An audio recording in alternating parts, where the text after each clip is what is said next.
muchas gracias.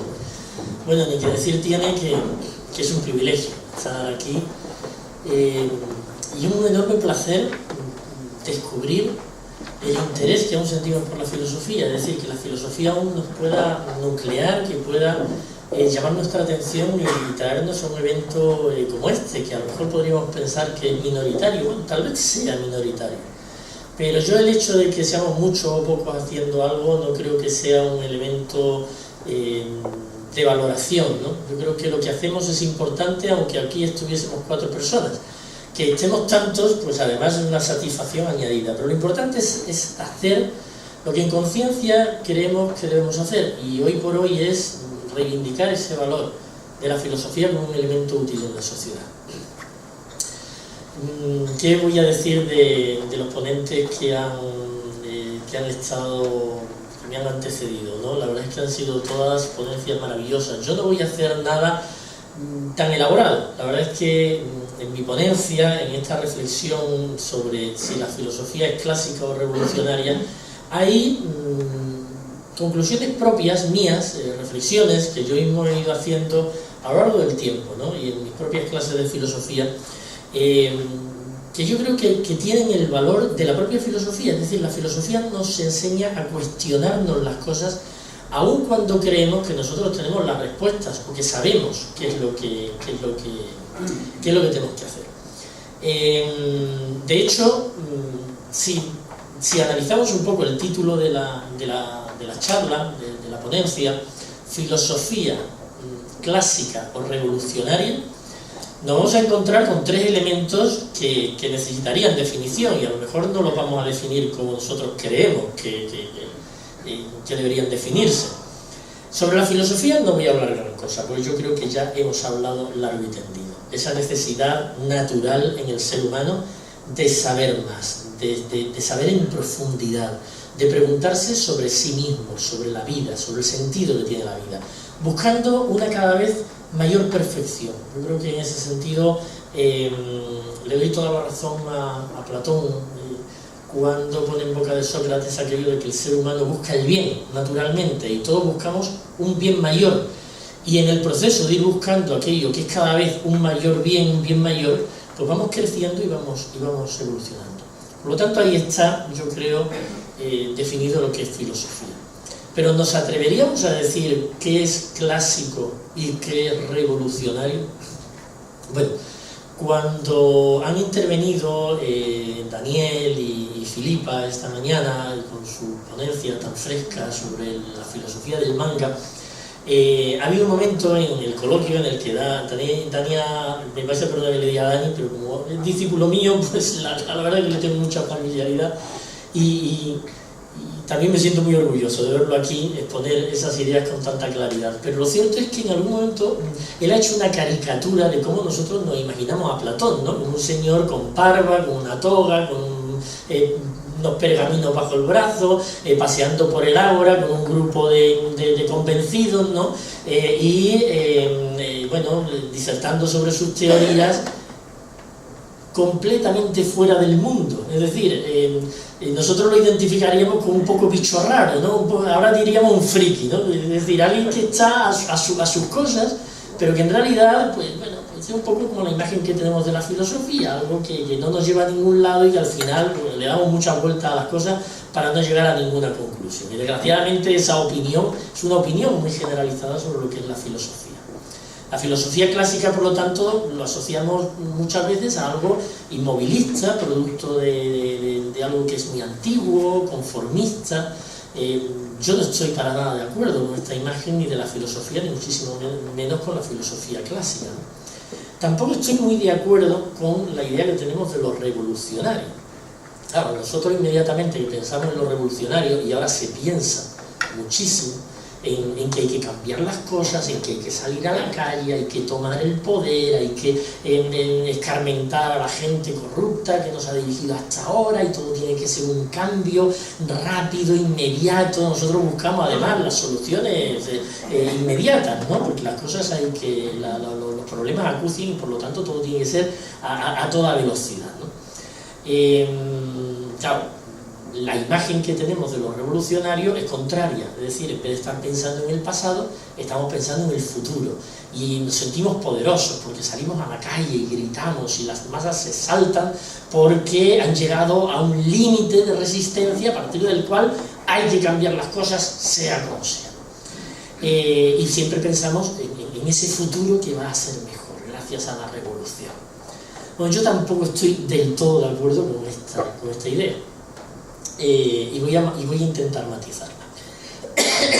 Tal vez sea curioso que leáis, precisamente preparando esta ponencia, me encontré con un artículo hace pocos días en La Razón, el pasado miércoles, de una persona que escribía en la página de tecnología, un tal Juan Scaliter, ¿no?, que escribía un artículo que se llamaba El futuro de las revueltas. Y la verdad es que es escalofriante, es decir, el esfuerzo que están haciendo los gobiernos para usar las nuevas tecnologías para intentar prevenir las revueltas, sofocarlas, incluso antes de que se puedan dar, y hasta qué punto hay que intervenir y en qué punto hay que intervenir para mantener las cosas apretadas, pero hasta un punto en el cual, bueno, la cosa no termina de saltar nunca, ¿no? Todos estamos en tensión, pero en la tensión justa como para que la gente siga siendo manipulable, porque se la compra o porque se la atemoriza, pero siempre estás ahí en el borde sin terminar de reaccionar. Había varios estudios, había una tal Hannah Farai de la University College de Londres, ¿no? Esta mujer había hecho toda una serie de modelos matemáticos sobre cómo funcionan las revueltas, y utilizaba varios modelos, ¿no? Uno de ellos era el depredador y la presa. Bueno, no lo voy a comentar porque es una reflexión un poco larga, pero básicamente sobre la base de este modelo matemático tú sabías dónde tenías que colocar a la policía en una revuelta para sofocarla y que no se te traslade a otro sitio y que al final se acabe extendiendo por toda la ciudad, ¿no? O sea, nos controlan hasta el derecho de protestar. Pero uno dice, bueno, había otro personaje, Janer Bar-Jam, ¿no?, que es un teórico de sistemas complejos, y este hombre prevenía las revueltas en los distintos países basándose en los precios de la FAO. La FAO es la Organización de las Naciones Unidas para la Alimentación y la Agricultura. Y entonces él hacía toda una serie de estudios sobre 5 precios, los precios de 5 productos básicos: el azúcar, el aceite, la leche, la carne y el pan, ¿no? Y le daba una serie de valores. Bueno, pues cuando esos valores subían por encima de 210 puntos, estaba a punto de aparecer la revolución, con lo cual pues eso permite manejar los precios para que la cosa esté, como os decía antes, en el punto justo donde todo el mundo es manipulable, pero nadie llega a saltar, ¿no? Nadie llega... bueno, a eso hay otro personaje que se llama James Orwell, y lo de Orwell a todos nos va a recordar algo, ¿no? Porque Orwell, otro Orwell, escribió aquello de 1984 y el gran hermano te vigila.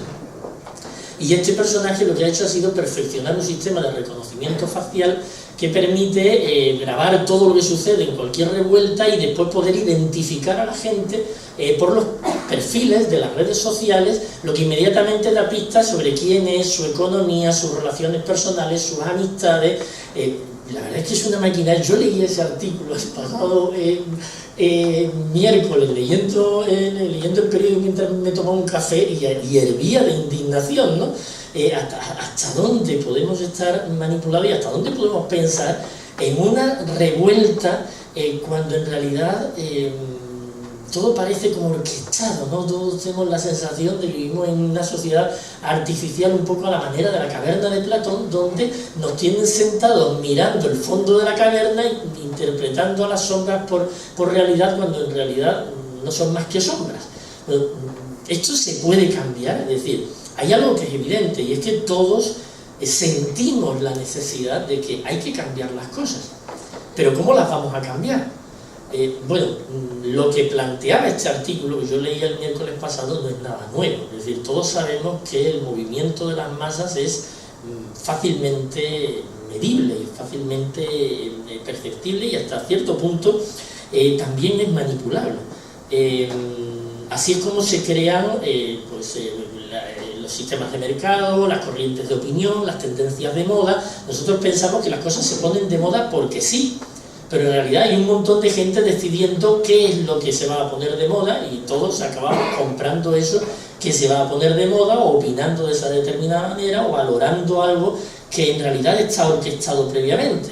Claro, todo esto en medio de una sociedad que se supone que es libre y en donde todos nosotros somos libres. Nos tendríamos que cuestionar también hasta qué punto somos libres. Deberíamos ser libres para decidir, pero para decidir a partir de un criterio maduro que nos permita decidir correctamente.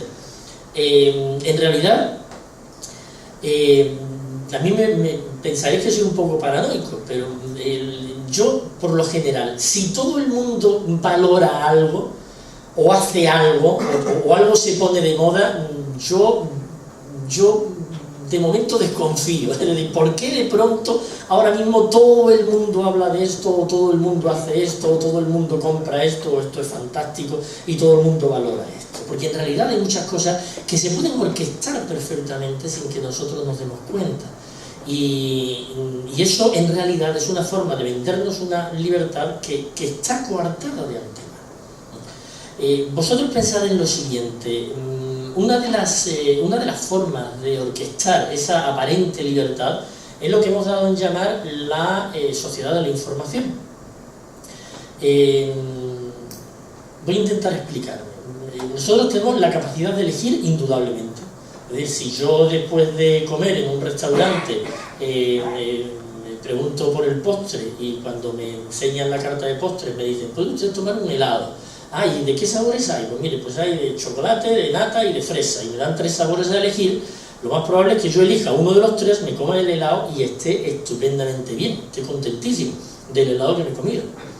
Pero si en vez de darme a elegir entre 3 helados, me dan a elegir entre 100 helados distintos, 100 sabores distintos, elija lo que elija, va a primar la insatisfacción de no poder saber si he tomado la elección correcta, porque tengo muchísimas más posibilidades que las que yo puedo abarcar.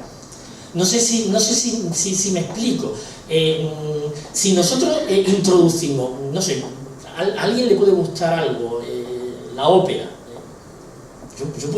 Yo puedo entrar en Google y buscar María Callas, ¿vale? para saber algo sobre María Callas. ¡Uy, qué bien! En Google puedo encontrar cosas sobre María Callas, y a mí me gusta mucho, voy a ver qué pone. ¡Ostras! Le doy al botón de buscar. ¡Qué bien! Tengo 400.000 páginas que me hablan sobre María Callas, ¿vale? Fantástico, sí. Pero de esas 400.000 oportunidades que yo tengo, ¿cuáles son las realmente interesantes? ¿Y dónde está la paja? Lo que no nos damos cuenta muchas veces es que la profusión de tantísima información permite a quienes dirigen estos mercados, estas tendencias y estas corrientes de opinión, valorar determinadas cosas, dirigir la atención hacia determinadas cosas que se potencian para que destaquen por encima de todo lo demás. Y eso en Google lo sabemos, las primeras páginas son las que nosotros vamos a leer. A nadie se le va a ocurrir buscar el documento 300.000, aunque él sea el más interesante de todos. Vamos a ver qué es lo que aparece en la primera página, y eso es lo que nos van a creer. La falta muchas veces de criterio para elegir correctamente nos hace elegir lo que tenemos más cerca. Y esto es un elemento de indudable presión para que nosotros al final pues acabemos un poco todos robotizados. No nos damos cuenta, pero las tendencias al final, entre las 300.000 posibilidades, son 6 o 7 destacadas. Tenemos 6 o 7 oportunidades de vestir con un determinado estilo, 6 o 7 partidos a los que votar, o 1 o 2. Tenemos 3 o 4 operadores de telefonía, tenemos 3 o 4 empresas destacadas para un determinado producto, otro determinado producto, pero nosotros nos creemos libres porque nos han dado la libertad de poder elegir. Claro, esto es una contradicción. Evidentemente nosotros la oportunidad de elegir la tenemos, pero elegir entre qué, si ya está determinado los elementos, y más o menos todas las cosas en que elijamos son básicamente iguales. Claro que yo puedo con mi voto sacar al gobierno y poner a otro gobierno, pero si el otro gobierno va a ser básicamente algo similar al gobierno que he sacado, ¿de qué me sirve sacar a uno y poner a otro? Bueno, al final se acaban alternando, una vez uno, otra vez otro, una vez uno y otra vez otro, y bueno, y ahora va a ser todo maravilloso, porque como vamos a votar a Podemos, pues esto va a ser fantástico, porque ahora van a cambiar todas las cosas. Bueno, ya vamos a ver. Es decir, por lo mismo que yo os decía antes, cuando todo el mundo de pronto empieza a avanzar en una dirección, yo me pregunto, ¿por qué? Es decir, ¿por qué? ¿Y cómo va a acabar esto? Yo creo que todos nos deberíamos cuestionar nuestra propia percepción de la realidad y la realidad misma. De tal manera que, al final, la sensación de que tenemos que cambiar algo la tenemos todos, pero no sabemos qué es lo que tenemos que hacer para cambiar. Claro que hay que cambiar las cosas, claro que hay que mejorar el mundo, pero ¿cómo lo cambiamos? Bueno, aquí es donde yo dejo un poco la línea más revolucionaria y me voy a la más clásica, porque en realidad si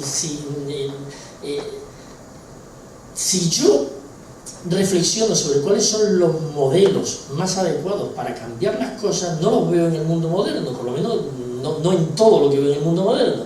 Y sin embargo veo muchos ejemplos dentro del mundo clásico, del que llamamos clásico, que me resultan muy útiles.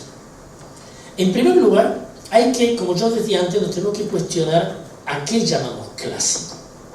Porque evidentemente algo se ha convertido en clásico a base de superar la prueba del tiempo, hasta el punto de que, pasado mucho tiempo y esa prueba del propio tiempo, pues uno termina valorándolo por lo que es en sí mismo y lo considera digno de tener en cuenta como un modelo a seguir.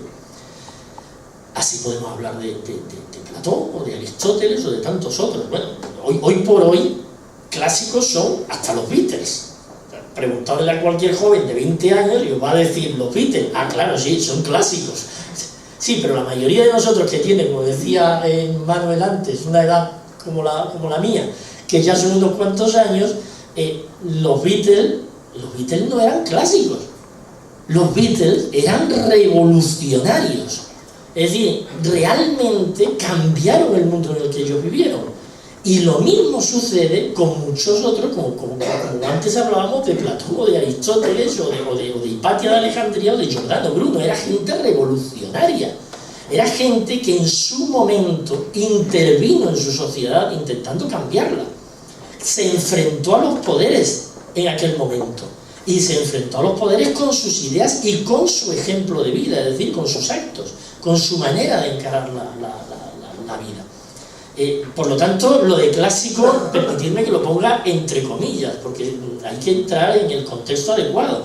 Y el contexto de estos personajes fueron sociedades en situaciones tan críticas como las que vivimos nosotros. A mí me ha gustado muchísimo las frases que ponía Alejandro cuando veía aquello de la juventud. Decía, los hijos no respetan a sus padres, no sé cuánto, y uno piensa automáticamente, esto se ha escrito antes de ayer, no, se ha escrito hace 2400 años. ¿Por qué? Porque momentos críticos los ha habido en todas las épocas. Yo particularmente valoro a estos personajes, ¿por qué? Porque en realidad estos personajes no movían a las masas. No sé si me explico. Si las masas realmente son tan fácilmente manipulables y todos acabamos pensando de la misma manera, vistiendo de la misma manera, opinando de la misma manera, compartiendo los mismos valores, en este caso materialistas, consumistas, económicos, todos acabamos vistiendo de la misma forma, divirtiéndonos de la misma forma. Si las masas en realidad reconocemos que son tan fácilmente manipulables, ¿no tendríamos que empezar nosotros por dejar de ser masa? Es decir, por intentar reconocer quiénes somos, nuestra propia individualidad, volver de nuevo a mirar por dentro, intentar conocernos, cuestionarnos quiénes somos, las cosas en las que creemos, y plantearnos si realmente las creemos, las hacemos, las opinamos, porque las hemos reflexionado por nosotros mismos, o simplemente alguien nos las ha programado, ¡chaf!, y nos las ha metido dentro de un modelo de comportamiento masivo al cual nosotros nos hemos suscrito, porque es mucho más fácil hacer lo que todo el mundo hace que ser uno mismo. ¿Qué es lo que nos enseñaban estos revolucionarios del mundo clásico? Nos enseñaban a ser nosotros mismos, es decir, a buscar nuestra propia identidad. Ahí es donde aparece la máxima por excelencia de la filosofía, aquello del conócete a ti mismo, ¿no? Y en ese conócete a ti mismo está probablemente un mundo de posibilidades. La frase que se atribuye a los 7 grandes sabios de Grecia, entre los cuales estaba, por ejemplo, Solón, el tío abuelo de Platón, esta frase tenía una segunda parte, que muchos de vosotros recordaréis: conócete a ti mismo y conocerás a los dioses y a las leyes de la naturaleza, ¿no? Conocerás el universo y sus leyes. Es decir, buscar de alguna manera nuestra propia identidad potencia el desarrollo de quiénes somos realmente y potencia también la posibilidad de conocer a otros, de conocer los mecanismos por los cuales funcionan las sociedades y por los cuales funciona la naturaleza. Este planteamiento parte de la base de que el ser humano no es algo ajeno al universo en el que vivimos, es algo que participa del universo en el que vivimos. Y las mismas leyes que rigen al cosmos son las que rigen al ser humano. Por lo tanto, en la medida en que nos conocemos a nosotros mismos, también conocemos las sociedades y conocemos el universo. Curiosamente también, en la medida en que trabajamos con nosotros mismos para mejorar, de alguna forma, mejora el mundo. Directa o indirectamente, si nosotros somos mejores, mejora en primer lugar nuestro entorno. Y por ósmosis yo quiero creer que también mejora el mundo, porque los ejemplos válidos son seguidos por las personas que reconocen en esos ejemplos algo que es mejor. Volvemos a esa idea que defendía antes con Platón, de que el ser humano busca lo bueno, naturalmente. Todos buscamos mejorar, y en nuestra búsqueda lo que tenemos que hacer es intentar realmente reconocer lo bueno, allí donde nuestra conciencia verdaderamente reflexiona sobre qué es lo que nos convence. No podemos, por muy fácil o muy cómodo que sea, limitarnos únicamente a ser espectadores de nuestra sociedad. Tenemos que convertirnos en actores. Antes hablaba Manuel sobre el voluntariado, una de esas vías en las cuales nos introducimos en la sociedad, y en la medida en que transformamos la sociedad, nos transformamos a nosotros mismos. Me parece ideal, porque en realidad esto funciona en ambos sentidos. Si nosotros mejoramos, no me cabe la menor duda, mejora la sociedad. Pero en la medida en que trabajamos por mejorar la sociedad, estamos mejorando también nosotros como seres humanos. Con lo cual se produce una simbiosis entre uno y otro. Antes, cuando hablábamos de revoluciones, me vais a perdonar, pero las hemos tenido de todos los colores. Cambios radicales los hemos tenido de todos los colores. Desde la Revolución Francesa en adelante tenemos 2 siglos de revoluciones. No solo la revolución bolchevique, la revolución francesa, la revolución bolchevique, cuando los nazis suben al poder gracias a los votos de la gente que los sube al poder, se considera una revolución.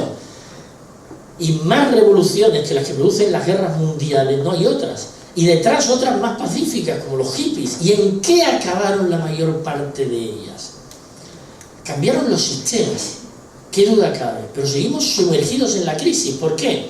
Porque si cambiamos los sistemas, pero no cambiamos al ser humano, las revoluciones al final se acaban tragándose a sí mismas. Y en muy poco tiempo nos damos cuenta como los seres humanos son los mismos, volvemos muy poco a poco de nuevo otra vez a una situación muy parecida a la anterior. A lo mejor tendríamos que pensar menos en cambiar los sistemas y tendríamos que empezar a cambiar al ser humano. ¿Y cómo vamos a cambiar al ser humano? Yo creo que ahí la herramienta fundamental para cambiar al ser humano está en la educación. No me cabe la menor duda de que todos están, aunque parezca un torpe intento de intentar promover un ideal, como el que antes, de promover ideales, como antes nos hablaba Manuel. Bueno, pues aquí estamos, ¿qué podemos estar? 40, 50, ¿qué podremos haber sido con esta mañana? 80, 100 personas las que nos hemos acercado aquí, y parece una gota de agua en medio de un océano de problemas, paro, corrupción, montones de cosas. ¿Sí? De acuerdo, es verdad. Soñar, como nos planteaba antes Manuel, puede parecer algo inútil, es decir, no vamos a cambiar nada, no vamos a conseguir nada, por mucho que yo me empeñe, por lo poquito que yo pueda hacer, en realidad no cambia nada, ¿no? Y no nos damos cuenta que esa sensación de impotencia es la principal arma de los amos de la caverna para perpetuarse en esa situación de privilegio. Es decir, confórmate con lo que tienes y ten cuidado, no sea que además lo pierdas. Es decir, con aquello del chiste, ¿no? Virgencita, que me quede como estoy, pero bueno, esperando que al menos ni siquiera pierda lo poco que tengo, pues mejor me quedo quieto y no hago nada, y acabo en una situación de conformismo que en realidad tampoco nos aporta tranquilidad ninguna, porque todos vivimos atemorizados, todos vivimos atenazados por el miedo de no conseguir aquello que deseamos y que nos han prometido, que nos va a hacer tan felices y que nos va a resolver todas las cosas de una forma tan fácil, ¿no? Y sin tener que hacer nosotros esfuerzo ninguno. Todo va a ser maravilloso, ¿no? Y eso va a llegar, no lo sé cuándo va a llegar, ¿no?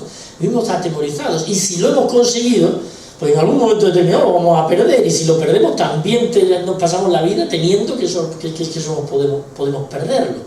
Con el que mejor nos quedamos como estamos, y esa es la mejor herramienta que tienen los amos de la caverna para que nosotros sigamos atados a los bancos, mirando a las pantallas del fondo de la caverna, que en aquel entonces eran sombras proyectadas por una antorcha, ¿no? Pero si Platón viese nuestros modernos medios de comunicación y de ocio y tantas cosas que nos distraen realmente de lo que deberíamos hacer,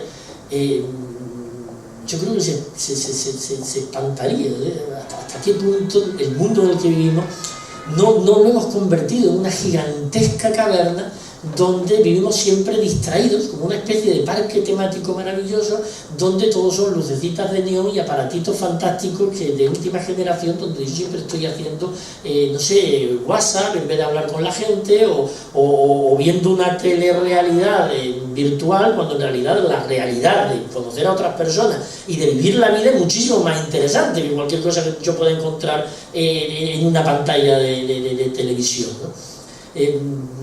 Nosotros tendríamos que reflexionar sobre todo eso.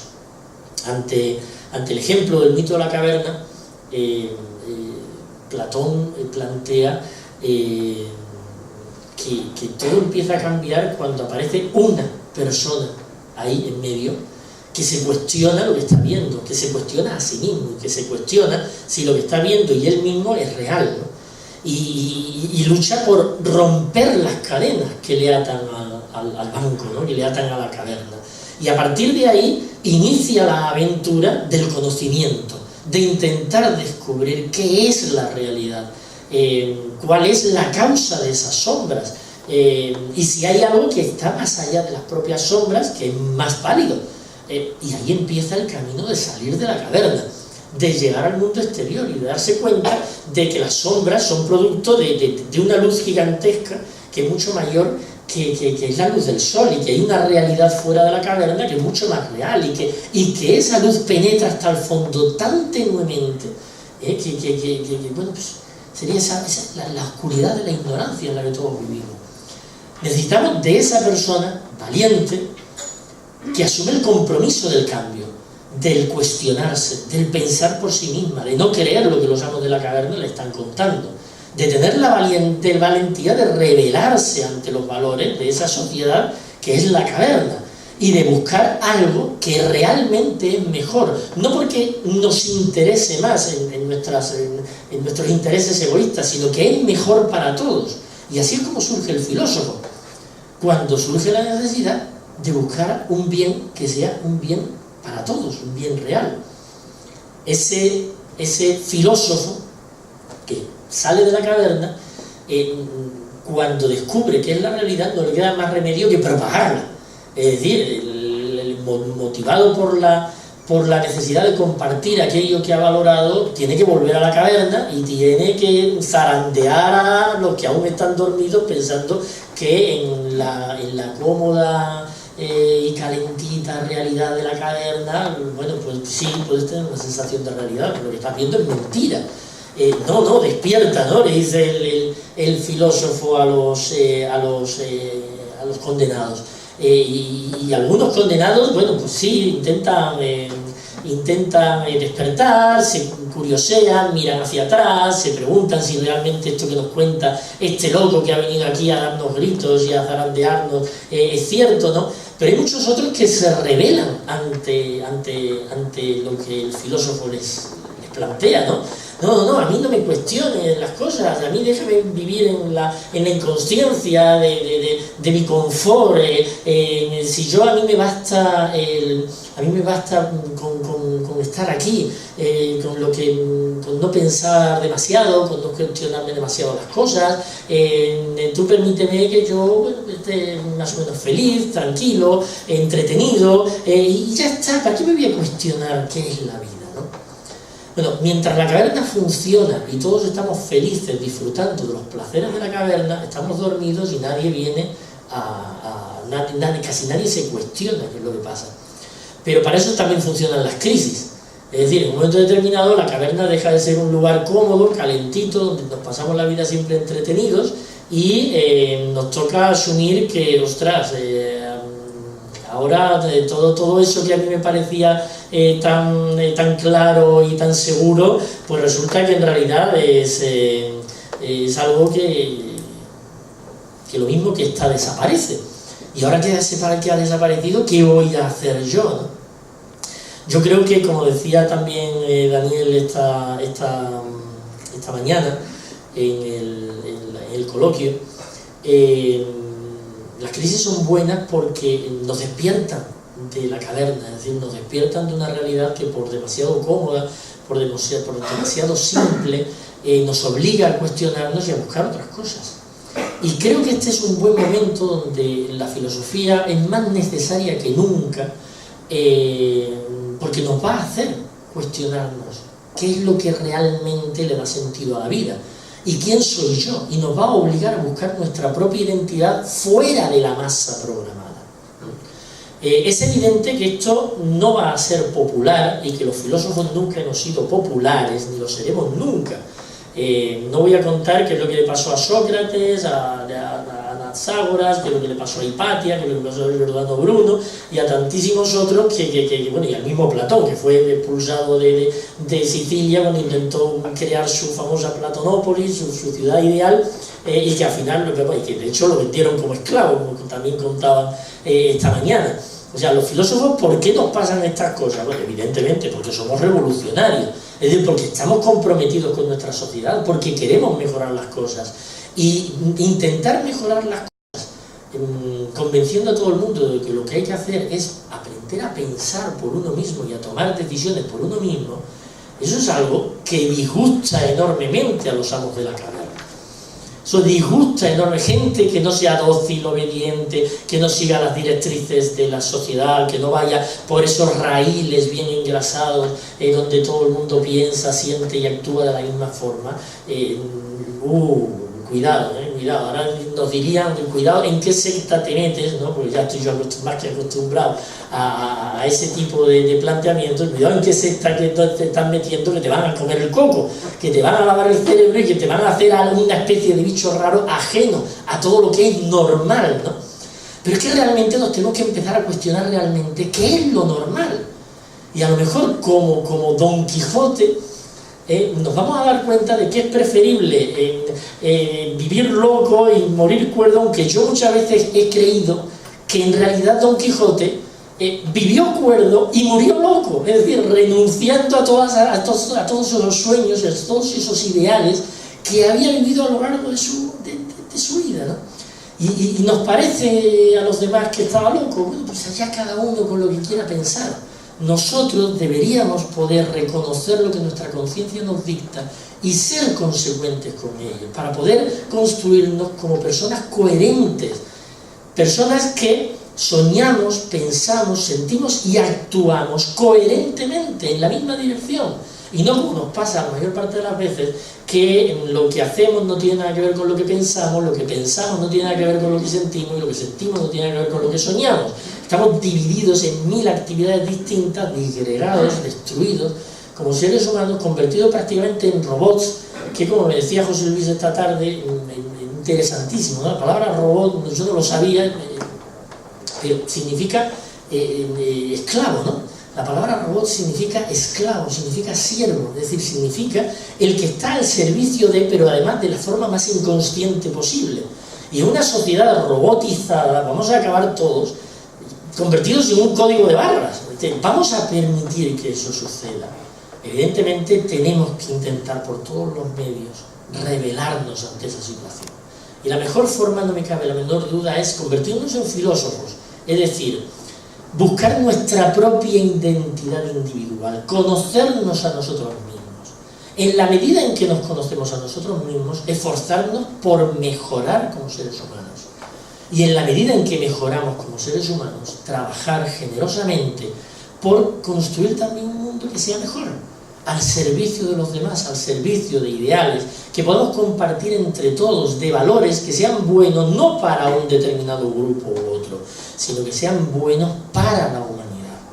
Si fuésemos capaces de convencer a todos y cada uno de los seres humanos que hay sobre la Tierra de que trabaje persiguiendo un ideal, es decir, trabaje por aquello que es mejor, no en función de lo que le gusta, de lo que le conviene, de lo que tiene ganas, de lo que su egoísmo le dicta, de lo que sus intereses le obligan, de sus miedos o de sus dudas. No, trabajar por lo mejor para todos. Si simplemente cada uno de nosotros asumiésemos ese compromiso, el de trabajar con una finalidad universal, buscando un bien social, buscando un bien universal, ya habíamos cambiado el mundo. Ya habíamos cambiado el mundo. Habríamos creado elementos de concordia, de colaboración. Claro que cada uno tendríamos opiniones diferentes y tendríamos formas de pensar distintas, pero podríamos compartirlas, podríamos escucharnos unos a otros y aprender unos de otros y colaborar unos con otros, en vez de estar en perpetua bronca y en perpetua competición. ¿No habéis visto estos debates, por llamarlos de alguna manera, que se dan en la tele, donde en realidad no hay diálogo, sino que todos son que hay 4 o 5 contertulios? En realidad hay 4 o 5 monólogos, donde el que está en el debate está esperando con los brazos cruzados a que el otro termine su argumentación para ¡faca! Ahora yo suelto la mía. ¿Por qué? Porque yo tengo la razón.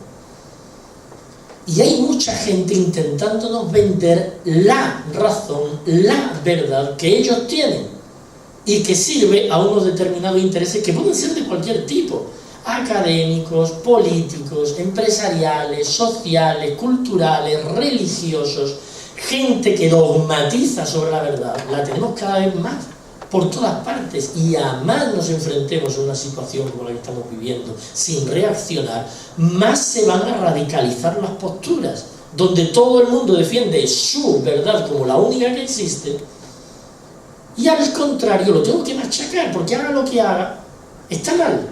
Ahora, eso sí, si lo hago yo, es fantástico, es maravilloso, y estamos hablando de lo mismo. Por otro lado, junto a los fanáticos de la verdad y del conocimiento, de los que nos dan una verdad programada, sistemática, radical, están los vendedores de verdades. Es decir, aquellos que nos seducen, que nos convencen y que nos van a decir cualquier cosa con tal de que nosotros les sigamos a ellos. La gente para la que todo vale, es decir, esa verdad que se adapta pues a circunstancias más adecuadas y más convenientes.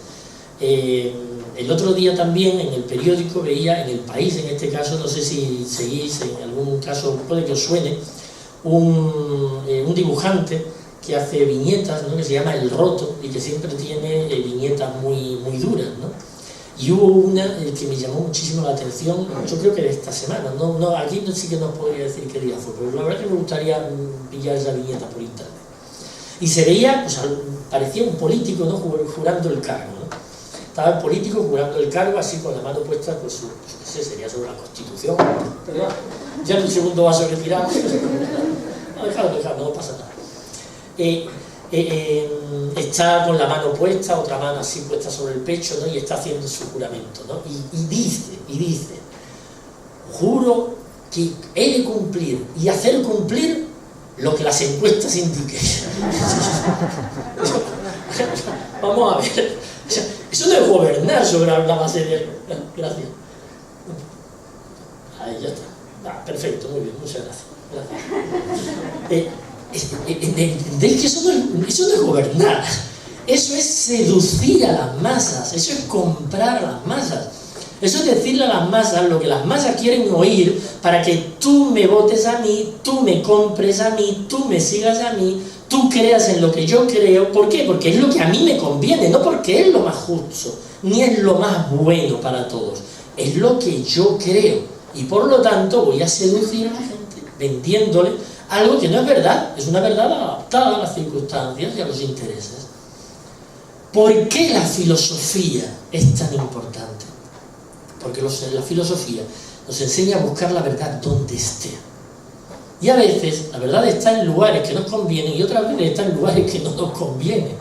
Unas veces nos gusta y otras veces no nos gusta. Unas veces la vemos con claridad y otras veces tenemos que reflexionar mucho para poder reconocerla.